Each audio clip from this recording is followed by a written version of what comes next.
Hi friends, welcome back to smart home maker. నేను మీ స్వప్న. ఇవాళ మన రెసిపీ మసాలా పాస్తా.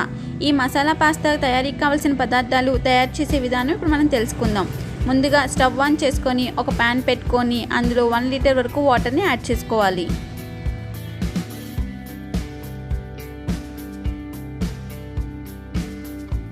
ఇప్పుడు ఇందులోకి 2 కప్స్ ఆఫ్ పాస్తాని యాడ్ చేసుకుందాం.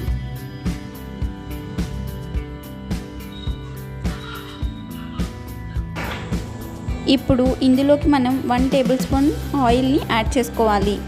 ఆయిల్ని యాడ్ చేసుకోవడం వలన మనకు పాస్తా ఉడికేటప్పుడు ఒకదానికొకటి అతుక్కుపోకుండా ఉంటాయి.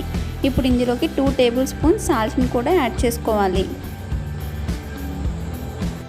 ఇప్పుడు ఒకసారి వీటన్నింటినీ బాగా కలుపుకొని బాగా ఉడికించుకుందాం. మనకి ఈ పాస్తా అనేది 50% ఉడికిన తర్వాత మనకి మెత్తగానే అనిపిస్తుంది పట్టుకొని చూస్తే. కానీ మనం ఒకదాన్ని తీసి తిని చూస్తే మనకి బాగా తెలుస్తుంది పాస్తా అనేది ఉడికిందా లేదా అన్నది. సో అలా చూసి ఉడికిన తర్వాత వీటిని ఒక ప్లేట్లోకి ట్రాన్స్ఫర్ చేసుకుందాం.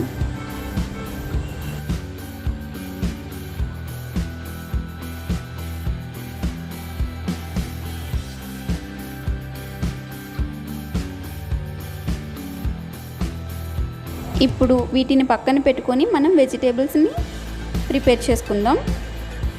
కొన్ని వెల్లుల్లి రెబ్బలు, కొంచెం అల్లం, ఒక ఉల్లిపాయ, 2 గ్రీన్ చిల్లీస్, ఒక క్యారెట్, ఒక క్యాప్సికమ్, 2 టమాటోస్. వీటిని ఇప్పుడు మనం కటింగ్ చేసుకుందాం. ఈ విధంగా చిన్న చిన్నగా కట్ చేసుకోండి. ఇప్పుడు మనం ఈ మసాలా పాస్తా అనేది ఎలా ప్రిపేర్ చేసుకోవాలో చూద్దాం. ముందుగా స్టవ్ ఆన్ చేసుకొని ప్యాన్ పెట్టుకొని అది హీట్ అయిన తర్వాత ఒక 2 టేబుల్ స్పూన్స్ ఆయిల్ని యాడ్ చేసుకోవాలి.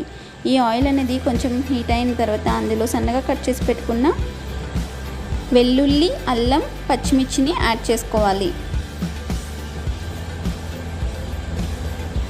ఇప్పుడు ఒకసారి వీటన్నింటినీ బాగా కలుపుకొని ఇప్పుడు ఇవన్నీ కొంచెం ఈ విధంగా ఫ్రై అయిన తర్వాత ఇందులోకి సన్నగా కట్ చేసి పెట్టుకున్న ఆనియన్స్ని యాడ్ చేసుకోవాలి. ఇవి కొంచెం వేగిన తర్వాత ఇందులోకి సన్నగా కట్ చేసి పెట్టుకున్న క్యారెట్, క్యాప్సికమ్ పీసెస్ని యాడ్ చేసుకోవాలి. వీటన్నింటినీ బాగా ఈ విధంగా కలుపుకుంటూ బాగా ఫ్రై చేసుకోవాలి. ఒక 5 మినిట్స్ పాటు ఫ్రై చేసుకున్న తర్వాత ఇందులోకి ఈ టమాటాని ఈ విధంగా బాగా చిన్నగా కట్ చేసేసుకోండి, లేదంటే కచ్చాపచ్చా మిక్సీ పట్టించుకోండి. దాన్ని ఇందులోకి యాడ్ చేసుకోవాలి. యాడ్ చేసుకొని ఈ టమాటా అనేది పచ్చివాసన పోయేంత వరకు ఈ విధంగా వేయించుకోవాలి. ఇప్పుడు ఇందులోకి 1/2 టీ స్పూన్ ధనియాల పొడి, 1/2 టీ స్పూన్ మిరియాల పొడి, 1/2 teaspoon garam masala, 1/2 teaspoon కారం,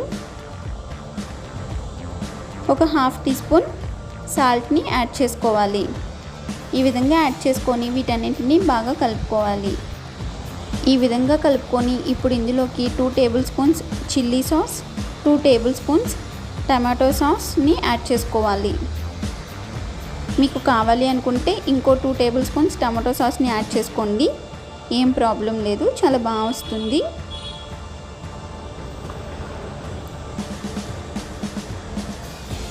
ఇప్పుడు ఇందులోకి ముందుగా ఉడికించి పెట్టుకున్న పాస్తాని యాడ్ చేసుకొని బాగా కలుపుకోవాలి.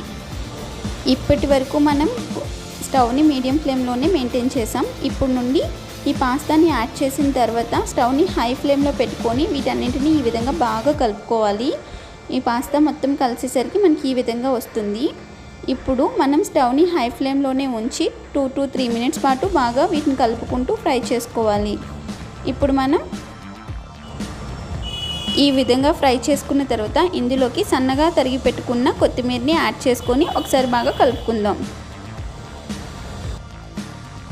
అంతే ఫ్రెండ్స్, మన టేస్టీ మసాలా పాస్తా అనేది రెడీ అయిపోయింది. దీన్ని ఈవినింగ్ స్నాక్స్ కింద తీసుకోవచ్చు. ఇప్పుడు మనం ఈ మసాలా పాస్తాని సర్వ్ చేసుకుందాం. ఫ్రెండ్స్, నా వీడియోస్ కానీ మీకు నచ్చినట్టయితే లైక్ చేయండి, సబ్స్క్రైబ్ చేయండి, మీ ఫ్రెండ్స్ అండ్ ఫ్యామిలీతో షేర్ చేయండి.